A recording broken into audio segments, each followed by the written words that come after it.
Hello दोस्तों, आप लोग कैसे हैं। आप लोगों के जो एडमिट कार्ड हैं अब आ चुके हैं। आपका एग्ज़ामिनेशन आज से 5 दिन बाद होने वाला है। तो एग्ज़ामिनेशन में हम लोग क्वेश्चंस कैसे अटेम्प्ट करें, और जिनका ये पहला कम्पिटिटिव एग्ज़ामिनेशन है उनके लिए तो ये जो एमसीक्यूज़ पैटर्न है काफ़ी नया है। और जो लोग पहले से भी एग्ज़ामिनेशन दे रहे हैं उनके लिए मैं एक स्ट्रेटजी लेकर आया हूँ, जिससे अगर आप लोग एमसीक्यूज़ में ये स्ट्रेटजी फॉलो करते हैं तो जो आपका स्कोर है ज़्यादा से ज़्यादा आ पाएगा और गलतियाँ कम से कम होंगी और कम टाइम में आप ज़्यादा से ज़्यादा स्कोर कर पाओगे। जितने भी टिप्स इसमें मैंने दिखा रखे हैं, अगर आप टिप्स ये फॉलो करते हो तो डेफिनेटली आपको काफ़ी बेनिफिट होगा। तो आज की वीडियो कहाँ पर मेरी रहेगी, ये वीडियो रहेगी मेरी इस टॉपिक पर, एमसीक्यूज़ अटेम्प्ट स्ट्रेटेजी। और इसमें कुछ इंपॉर्टेंट टिप्स लेकर आया हूँ, तो इसे ज़रूर फॉलो करना। जो मैं इसे मेथड यूज़ करूँगा उससे मैं क्या बोलता हूँ, स्मार्ट मेथड। ठीक है। अब जो स्मार्ट मेथड है इसमें एस का मतलब क्या है, एम का मतलब क्या है, ए आर टी का मतलब क्या है, इन सारी चीज़ को मैं डिस्कस करूँगा और इसे ध्यान से ज़रूर सुनना और लास्ट एंड तक ज़रूर देखना। अब जो इसमें स्मार्ट में एस होता है, एस का मतलब स्कैन। अब जैसे ही क्वेश्चन पेपर आपके पास आएगा तो उसमें 100 क्वेश्चंस होंगे। आपको क्या करना है, क्वेश्चन पेपर मिलने के बाद करीब 5 मिनट डिवोट करने हैं, पूरे पेपर को स्कैन करो, एक हल्की सी नज़र मारो और चेक करो कि जो पेपर आया है वो सिलेबस के हिसाब से आया है फिर नहीं आया है। एक बार क्वेश्चंस को ऊपर ऊपर से देखोगे तो आपको अंदाज़ा लग जाएगा कि जो पेपर है वो मीडियम लेवल का है, डिफ़िकल्ट है या फिर आसान आया है। उसके हिसाब से आपको एक आइडिया लग जाएगा कि पेपर किस टाइप का आया है। ठीक है। तो सबसे पहले आपको क्या करना है, जैसे ही आपका एग्जामिनेशन स्टार्ट हो सबसे पहले आप 1 से लेकर 100 तक जितने भी क्वेश्चंस हैं उसको ऊपर ऊपर से देखो और एक आइडिया ले लो पहले 4 से 5 मिनट में कि पेपर किस लेवल का आया है। ठीक है। अब आपको इससे क्या होगा, एक आइडिया लग जाएगा कि पेपर किस लेवल का आया है और कितने अटैम्प्ट बन सकते हैं। उसके हिसाब से आपको पेपर अब स्टार्ट करना होगा। ठीक है। तो पहला क्या होगा, स्कैन करना है। आपको क्वेश्चन पेपर मिलते ही उसे एक बार हल्की सी ऊपर से रीडिंग लगानी है और देखना है कि पेपर का लेवल क्या है, क्या सिलेबस से आया है या नहीं आया है, कितना आउट ऑफ सिलेबस आया है, किस पोर्शन में आया है, वो सारा आपको आइडिया लग जाएगा। अब स्मार्ट में जो एम होता है उसका मतलब क्या होता है, मार्क एंड मूव। अब जो मैंने स्कैन वाला बताया था आपको, तो आपको पहले से डिसाइड कर लेना है कि आपका जो फेवरेट सब्जेक्ट है वो कौन सा है या फिर जो आपका स्ट्रॉन्गेस्ट सब्जेक्ट है वो कौन सा है। अगर आपके बायोलॉजी है तो आप बायोलॉजी स्टार्ट करना, अगर आपको लगता है कि फ़िज़िक्स अच्छे से आती है तो फिज़िक्स से स्टार्ट करना या फिर केमिस्ट्री से स्टार्ट करना। मैथ्स के लिए मैं ये कहूँगा मैथ्स आपको लास्ट में ही अटैम्प्ट करना है, क्योंकि मैथ्स टाइम कंज्यूमिंग होता है, कुछ क्वेश्चंस नहीं आएंगे तो आप वहाँ पे स्टक हो जाओगे और काफ़ी टाइम वहाँ पे बर्बाद कर दोगे। तो इसीलिए सबसे पहले आपको पीसीएम में से एम हटा दो अभी। फिजिक्स केमिस्ट्री और बायो में से जो भी आपका स्ट्रॉन्गेस्ट सब्जेक्ट है या फिर आपका फेवरेट सब्जेक्ट है उससे आप लोग एग्जामिनेशन स्टार्ट करना। ठीक है। तो जिसका आंसर आता है, मान लो कि आपने बायो से स्टार्ट किया, ठीक है, तो बायो का पहला क्वेश्चन पढ़ना। अगर आंसर आता है तो पढ़ो और तुरंत ओएमआर शीट में उसका आंसर भर दो। ठीक है। तो जिसका क्वेश्चन का आपको आंसर आता जा रहा है उसका आंसर तुरंत ही वहाँ पर ओएमआर शीट में भरते जाओ, मतलब आंसर को तुरंत ही मार्क करना है। लास्ट टाइम के लिए नहीं छोड़ना कि मतलब सारे के क्वेश्चन मैं पहले अपने क्वेश्चन बुकलेट में मार्क कर लेता हूँ, फिर लास्ट के 10-15 मिनट में मैं सारे गोले भरूंगा। जैसे ही आपने बायो का पहला क्वेश्चन पढ़ा, आपको आंसर आया, आपने तुरंत ही उस क्वेश्चन का आंसर अपने ओएमआर शीट में मार्क कर दिया। अब नेक्स्ट क्वेश्चन पढ़िए। नेक्स्ट क्वेश्चन हो सकता है कि शायद आपको थोड़ा डाउट हो, लग तो रहा है कि थोड़ा बहुत आता है मुझे लेकिन अभी इसका आंसर क्लियर नहीं है। तो जो आंसर आपको क्लियर नहीं होता, मतलब आपको आता तो है लेकिन अगर थोड़ा टाइम लेना चाहते हो, कोशिश ये है कि इस क्वेश्चन को बाद में करोगे, मतलब रिव्यू के लिए रख रहे हो, तो उस क्वेश्चन को वहाँ पर गोला कर देना। ठीक है। एक सर्कल बना देना क्वेश्चन के सामने। मतलब तीसरा क्वेश्चन आपको लगता है कि आपको रिव्यू करना है, आपको आता है लेकिन अभी थोड़ी देर तक नहीं आ रहा, तो वहाँ पर सर्कल कर देना। ठीक है। तो तीसरे वाले क्वेश्चन पे गोला कर देना। गोले का मतलब ये रहेगा कि आपको आता तो है लेकिन अभी आंसर में डाउट है या आपको क्लियर नहीं है, लेकिन बाद में आप इस क्वेश्चन को कर लोगे।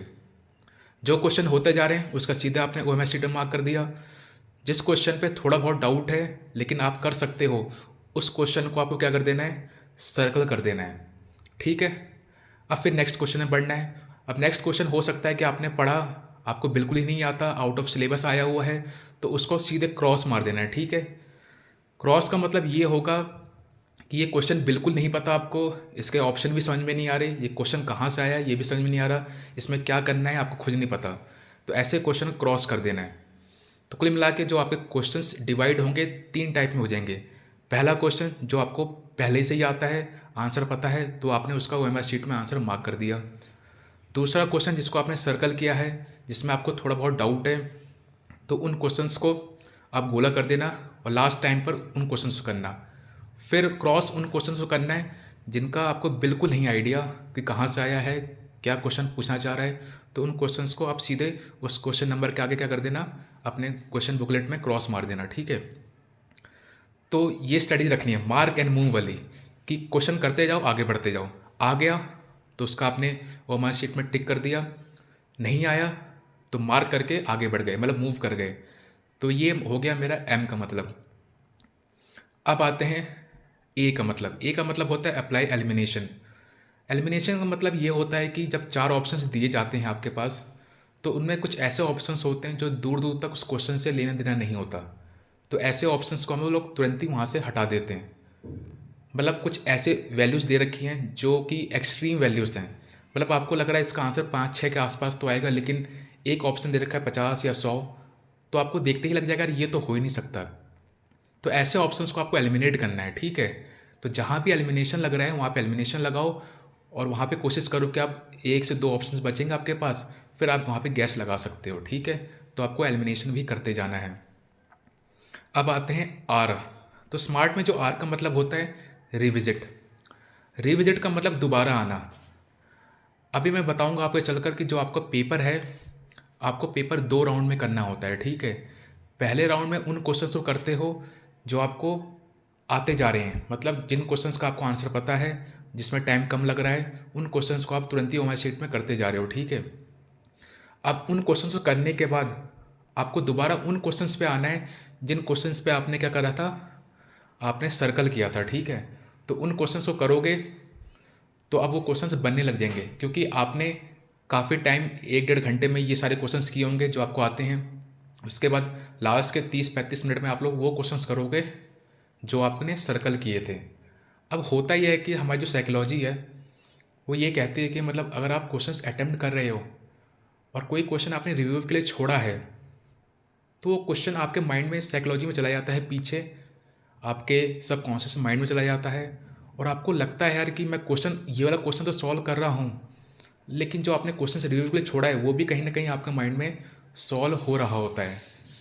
तो उन क्वेश्चंस के भी आपको कुछ हिंट मिल जाते हैं, जिससे कि लास्ट में क्वेश्चंस बनने स्टार्ट हो जाते हैं।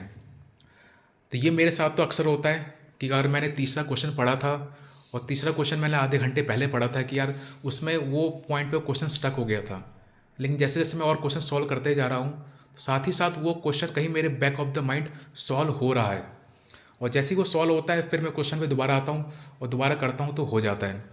तो ऐसे बहुत सारे क्वेश्चंस में आपके साथ भी होगा, ठीक है। अगर आप मॉक टेस्ट दे रहे होंगे तो आपको ये बात समझ में आ रही होगी कि मैं कहना क्या चाहता हूँ, ठीक है। तो रिविजिट का मतलब ये हुआ कि आपको वो क्वेश्चंस करने हैं जो आपने सर्कल किए थे, ठीक है। तो सर्कल वाले क्वेश्चंस आप लोग सेकेंड राउंड में करेंगे। समझ में आ गया? तो इसका मतलब हो गया रिविजिट। और टी का मतलब क्या होता है? Time management. आपको क्या करना है, जो क्वेश्चंस आते हैं तो उसमें 60% टाइम डिवोट करना है, ये थोड़ा बहुत आगे पीछे कर सकते हैं आप। फिर जो आपने क्वेश्चंस रिव्यू के लिए छोड़े थे उसके लिए 30% टाइम बचाना है, और लास्ट आपके जो भी 5-10-15 मिनट होंगे वो लगाओगे 10% टाइम कहाँ पर, अपने जो भी आपने क्वेश्चंस किए थे या फिर जो क्वेश्चंस आपके रह गए हैं, मतलब जो डिफ़िकल्ट क्वेश्चंस हैं या फिर थोड़ा बहुत डाउट है, उन क्वेश्चंस पे आप गैस लगा सकते हो, ठीक है।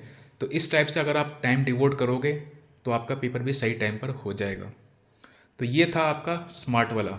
एस फॉर स्कैन हो गया, M for mark and move हो गया, ए फॉर एलिमिनेशन हो गया, आर आपका रिविजिट हो गया, और टी से क्या हो गया, टाइम मैनेजमेंट। अब मैं कुछ स्ट्रैटेजीज बता रहा हूँ जो आपको पेपर पढ़ोगे, जब क्वेश्चंस करोगे तो ये चीज़ें ध्यान रखना। सबसे पहली बात, रीड केयरफुल्ली। आपको क्या करना है, क्वेश्चंस को ध्यान से पढ़ना है, बिल्कुल भी जल्दीबाजी नहीं करनी। ऐसा नहीं कि मतलब आता हो क्वेश्चन गलत पढ़ लिया और क्वेश्चन गलत हो गया। तो आपको क्या करना है, सही से क्वेश्चन को रीडिंग लगानी है, ऑप्शन सही से पढ़ने हैं, फिर जाकर आपको क्वेश्चंस अटेम्प्ट करने हैं। अक्सर क्या होता है कि कभी कभी क्वेश्चंस में कुछ ट्रिकी वर्ड्स दिए होते हैं, जैसे कि आपका नॉट हो गया, एक्सेप्ट हो गया, ऑलवेज हो गया। ये डार्क कलर का इटैलिक में मार्क रहता है और कहीं कहीं ये मार्क होता भी नहीं है। तो वहाँ पर अगर ये वर्ड्स आपने स्किप कर दिया, नॉट पूछा था आपने यस का आंसर दे दिया, तो समझ लो आपके जो 1 नंबर आने वाले थे उसके जगह पर क्या होगा, अब आपके 1 नंबर आएंगे तो नहीं, लेकिन आपके 0.25 और कट जाएंगे। तो ये छोटे छोटे वर्ड्स होते हैं जिसको आपको बिल्कुल ध्यान से पढ़ना है, ठीक है। कि नॉट दिया है, एक्सेप्ट लिखा है या फिर ऑलवेज में पूछा है, ठीक है। तो क्वेश्चन को ध्यान से पढ़ोगे, ऑप्शन को ध्यान से पढ़ोगे, तो फिर ये गलतियाँ नहीं होंगी। सेकंड दे रखा है यूज़ ऑप्शन सब्स्टिट्यूशन। मैथ्स में ये अक्सर देखा जाता है कि आपका ऑप्शन को अगर क्वेश्चन में पुट करोगे, जैसे कि मतलब कोई क्वाड्रेटिक इक्वेशन दी हुई है और वहाँ पे पूछा है कि इसके रूट्स क्या होंगे, तो जो रूट्स के ऑप्शन दिए होंगे उन वैल्यूज़ को अगर क्वेश्चन में पुट कर देते हो तो फिर आपको ऑटोमेटिकली चेक हो जाएगा कि आपका वो रूट जैसे पुट किया इक्वल टू 0 आ गया इक्वेशन का, इसका मतलब वही आंसर है। तो कभी कभी आपको ऑप्शन जो दिए होते हैं उनको क्वेश्चन में वापस पुट करोगे तो आपका क्वेश्चन सॉल्व हो जाता है। तो ये ट्रिक आप मैथ्स में लगा सकते हो, ठीक है। मैथ्स में 3 से 4 क्वेश्चंस ऐसे भी बन जाते हैं जहाँ पर अगर ऑप्शन की वैल्यूज़ को पुट करते हो क्वेश्चन में तो आपको एक आइडिया लग जाता है कि यही आंसर होने वाला है। तो ये भी एक बार स्ट्रेटेजी को लगा के देखना मैथ्स में। फिर आता है एलिमिनेट स्मार्टली। ये मैंने आपको बता ही दिया कि जो दूर दूर ऑप्शन तक आपको लगता है कि ये तो हो ही नहीं सकता, उसको एलिमिनेट कर दो। मैथ्स में भी बहुत सारा बार ऐसा होता है कि मैंने बताया था कि कुछ वैल्यूज़ बहुत ही क्लोज होंगी, जैसे मान लो कि पहला ऑप्शन 5 दिया हुआ है, दूसरा ऑप्शन 8 दिया हुआ है, तीसरा ऑप्शन 10 दिया हुआ है, लेकिन चौथा ऑप्शन 100 दिया हुआ है। तो पहले के 3 वैल्यूज़ बहुत ही क्लोज हैं, लेकिन जो चौथी वैल्यू है वो 100 काफ़ी दूर है, मतलब एक्सट्रीम वैल्यूज़ है। तो आप ये मान के चल सकते हो कि जो 100 है वो तो आंसर हो ही नहीं सकता। तो एक ऑप्शन ऐसे एलिमिनेट हो गया। तो कुल मिला के ऐसे ऐसे एलिमिनेशन आपको लगाने हैं जिससे कि आपका ऑप्शन एलिमिनेट हो जाए और आपको आंसर फाइंड करने में कोई दिक्कत ना हो। अब चौथी बात है नो ब्लाइंड गैसिंग। कुल मिला के आँख बंद करके वहाँ पे तुक्के नहीं लगाने। ऐसे करोगे तो फिर आपके 0.25 करते करते आपके 8-10 नंबर तक कम हो सकते हैं और हो सकता है कि आप कट ऑफ से भी नीचे चले जाओ। जहाँ पे अगर आपको गैस लगाना है वहाँ पे स्मार्ट गैस लगाना है, वहाँ पे एलिमिनेशन लगाना है, थोड़ा बहुत क्वेश्चन के बारे में जानकारी है, तभी जाकर तुक्के लगाना, वरना तुक्के मत लगाना, ठीक है। तो ब्लाइंड ग्लेसिंग से बचना है आपको। और अंडरलाइन कीवर्ड्स, कभी कभी क्या होता है कि यूनिट्स देख कर भी क्वेश्चन सॉल्व हो जाते हैं। जैसे वहाँ पे पूछा हुआ है मीटर पर सेकंड में, लेकिन सारे ऑप्शन किलोमीटर पर आवर में दे रखे हैं, लेकिन एक ऑप्शन मीटर पर सेकंड में दे रखा है। तो उससे भी आंसर आपको काफ़ी हद तक पता चल जाता है कि चलो यार ये तो मीटर पर सेकंड वाला ही आंसर होगा। कभी कभी आप मीटर को सेंटीमीटर में, सेंटीमीटर को मीटर में, ऐसे कन्वर्जन में भी गलती कर देते हो। तो ये सारी चीज़ें आपको ध्यान रखना है कि वहाँ पर क्या पूछा हुआ है, किलोमीटर पर आवर में पूछा हुआ है, मीटर पर सेकंड में पूछा हुआ है, सेंटीमीटर में पूछा हुआ है, या जो भी पूछा हुआ है जिस यूनिट में भी, आपको उस यूनिट को ध्यान रखना है जिससे कि आपके मैथ्स के या फिजिक्स के जो भी न्यूमेरिकल्स आएंगे वो गलत ना हो, ठीक है। तो ये कुछ की पॉइंट्स हो गए जो आपको ध्यान रखना है। अगर ये सब ध्यान रखोगे तो गलतियाँ नहीं होंगी। अब मैंने आपको बता ही दिया था कि आपको पेपर 2 राउंड में अटेम्प्ट करना है। पहले राउंड में वो क्वेश्चंस अटेम्प्ट करने हैं जो आपको प्योरली आते ही आते हैं, जिसका आंसर आपको पता है या फिर आपने पहले कभी पढ़ा था। तो ऐसे क्वेश्चंस को पहले राउंड में करेंगे। दूसरे राउंड में उन क्वेश्चंस को करोगे जिन क्वेश्चंस को आपने सर्कल किया था, ठीक है। मतलब जिसको आपको आता था लेकिन उस समय आंसर नहीं आ रहा था, तो उन क्वेश्चंस को आपने बाद के लिए छोड़ दिया था। तो सेकेंड राउंड में उन क्वेश्चंस को करना है जिन क्वेश्चंस को आपने रिव्यू के लिए छोड़ा है। एलिमिनेशन के लिए अगर गैस लगा रहे हो आप, तो गैस लगाते समय ये 4-5 पॉइंट्स ध्यान रखोगे तो शायद आपका गैस कहीं हद तक ठीक जा सकता है। सबसे पहली बात हो गई पी से प्रॉक्सिमिटी, मतलब जो जो वैल्यूज़ पास पास ही हैं तो उनमें से आंसर होने के चांसेस ज़्यादा हैं, ठीक है। तो ये चीज़ याद रखना। दूसरा हो गया आउटलायर्स, मतलब ऐसे ऑप्शन जो दूर दूर तक मैच नहीं कर रहे, उन ऑप्शंस को तो पहले ही से हटा देना। जैसे कि मैंने बताया 6, 7, 8 ऑप्शन में दिया हुआ था, लेकिन चौथा ऑप्शन 100 दे रखा है, तो आपने 100 को हटा दिया, 6, 7, 8 में से ही कोई आंसर हो सकता है। जो तो एक्सट्रीम वैल्यूज़ होती हैं वो आंसर तो काफ़ी हद तक कम ही होते हैं। ई का हो गया एलिमिनेट ऑब्वियस रॉन्ग्स, जो आपको लगता है कि ये तो आंसर होगा ही नहीं, जो आपका एक साइकोलॉजिकल माइंड कह रहा है, तो उन ऑप्शंस को बैठा सकते हो।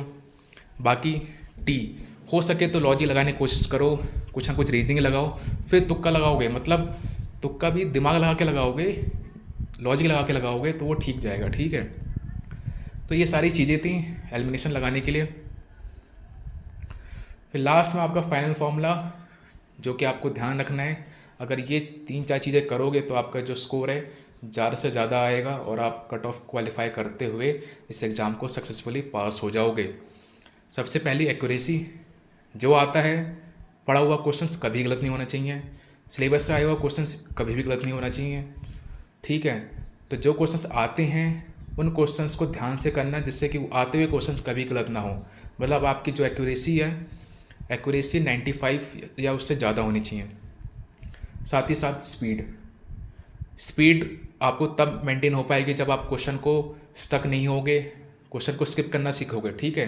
जितना स्किप करोगे उतना बढ़िया रहेगा। ऐसा नहीं कि एक ही क्वेश्चन लेके पकड़ गए, उसी में बैठ गए कि भाई मुझे तो ये क्वेश्चन करना ही करना है, और ऐसा करोगे तो एक ही क्वेश्चन में 5 से 10 मिनट वेस्ट कर दोगे, उस वजह से आपके 4 से 5 क्वेश्चंस और नहीं हो पाएंगे। इसलिए स्किप करना छोड़ देना, ठीक है। स्किप करोगे, क्वेश्चन छोड़ दोगे, तो फिर और भी क्वेश्चंस आपके हो जाएंगे। तो आपको स्पीड अच्छे से मेंटेन करनी है, तभी आपके क्वेश्चन सारे हो पाएंगे। स्किपिंग का मैंने बता ही दिया। अगर ये 4-5 चीज़ स्ट्रेटजी आप फॉलो करोगे तो डेफिनेटली जो आपका स्कोर है बहुत ही अच्छा आएगा। हो सकता है कि आप लोग टॉप 10 में भी आ जाएं, टॉप 5 में भी आ जाएं, और कुछ लोग तो टॉपर भी बनेंगे, ठीक है। तो ये सारी चीज़ें मैंने भी फॉलो करी थी एग्ज़ामिनेशन में। मैंने भी 2 बार एग्ज़ामिनेशन दिया है और दोनों बार मैं सक्सेसफुली पास हुआ हूँ। तो ये सारे अगर पॉइंट्स आप फॉलो करते हो एग्ज़ामिनेशन में, तो देखना आपका जो स्कोर है काफ़ी अच्छा आएगा। इसके बिना आप करते रहोगे प्रिपरेशन, वहाँ पर कोई स्ट्रेटजी लेकर नहीं जाओगे, एक ही क्वेश्चन में 10-10 मिनट लगा दोगे, मैथ से स्टार्ट कर दिया, टफ क्वेश्चन में फंस गए, तुक्के लगाने में लगे हो, तो फिर ऐसा स्कोर आएगा जो आप सपने में भी नहीं सोच सकते। लेकिन सोच समझ के तुक्के लगाओगे, स्किप करोगे, टाइम सही से मैनेज कर पाओगे और एलिमिनेशन लगा पाओगे सही से, तो आपको देखना जो स्कोर आएगा बहुत ही बढ़िया आएगा। और मुझे उम्मीद है कि आप लोग सक्सेसफुली पास भी हो पाओगे और इस जॉब को ज्वाइन कर पाओगे। सभी को शुभकामनाएं कि आप लोग अच्छे प्रिपरेशन कर चुके हैं, आपने 5 से 6 महीने डिवोट किया है, तो अब टेंशन लेने की ज़रूरत नहीं है। अब जो भी 3 से 4 दिन बचे हैं, अगर पढ़ने का मन है तो पढ़ो, हो सके तो रिवाइज़ करो, अगर नहीं पढ़ने का मन है तो रिलैक्स रहो। जितना आपने पढ़ना था आपने पढ़ लिया है, अब उसी पे भरोसा रखो और आपकी किस्मत साथ देगी तो ज़रूर आपका सिलेक्शन होगा। बाकी मेरी दुआएं आप लोगों के साथ हैं, आपके प्रिपरेशन के साथ हैं, और मैं उम्मीद करता हूं कि सभी लोग इस एग्ज़ामिनेशन में पास होंगे, और पास होने के बाद मुझे मैसेज ज़रूर करना। अगर आप लोग चैनल पे नए हैं तो प्लीज़ चैनल को सब्सक्राइब जरूर करें। Thank you guys for watching this video.